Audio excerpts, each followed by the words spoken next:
নমস্কার বন্ধুরা, আজকে তোমাদেরকে দেখাবো গোলাপ জামুন বানানোর জন্য চিনি নিয়ে নিয়েছি 2 কাপ।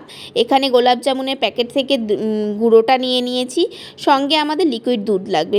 দুধটা দিয়ে আমরা এটাকে মাখবো।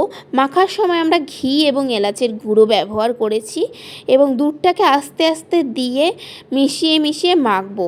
কারণ একবারে দেব না, কারণ কতটা লাগে বোঝা যাবে না, কারণ মাখাটা শক্ত হবে না, আবার খুব একটা নরম যে হবে তাও না, মোটামুটি একটা মন্ড করতে হবে। তবে রুটির থেকে এটাকে অবশ্যই একটু নরম করতে হবে। মাখতে মাখতে চটকে নিয়ে হাতের মধ্যে একটু ঘি নিয়ে গোল করে দেখতে হবে যে আমাদের গোলটা হচ্ছে কি না। যদি দেখি আমাদের গোলটা বেশ হয়ে যাচ্ছে, পাক চলে এসেছে, তাহলে গোল করে নিব। গোল করার সঙ্গে আমি প্রথমে ভাগ করে নিয়েছি, তারপর আস্তে আস্তে গোল করে নিচ্ছি, কারণ বেশিক্ষণ বাতাসে এটা রাখা যাবে না, ফেটে যাবে। গোলটা কমপ্লিট হয়ে গেছে আমার।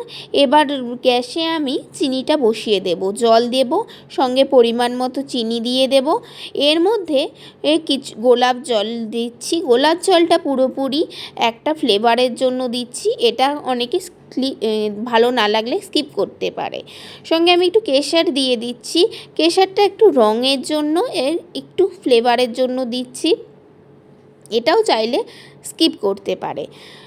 আর ঘরে থাকা এলাচের গুঁড়ো দিয়ে দিচ্ছি। এলাচের ফ্লেভারটা যেহেতু মিষ্টির মধ্যে খুব ভালো লাগে চিনির সাথে, সেই জন্য দিচ্ছি। আর এদিকে আমি তেল বসিয়ে দিয়েছিলাম, তেলে এখন সেই মাখা গোলগুলো ভেজে নিচ্ছি। ভেজে নিয়ে সাথে সাথে এই দেখো রসেও আমি ভিজিয়ে দিয়েছি। আর রসটা যদি মিডিয়াম হয় তাহলে খুব তাড়াতাড়ি এটা টেনেও নেয়। দেখো আমার রসটা খুব সুন্দরভাবে টেনে নিচ্ছে। এবার আমি সার্ভ করার জন্য বাটিতে ঢেলে নিলাম। দেখো কি সুন্দর রসে একদম ভরে গেছে, পুরোটা টেনে নিয়েছে, বেশ সফটও হয়েছে, দেখেই বোঝা যাচ্ছে। তো তোমরাও বাড়িতে বানাও, খেয়ে বলো কেমন হয়েছে। Thank you.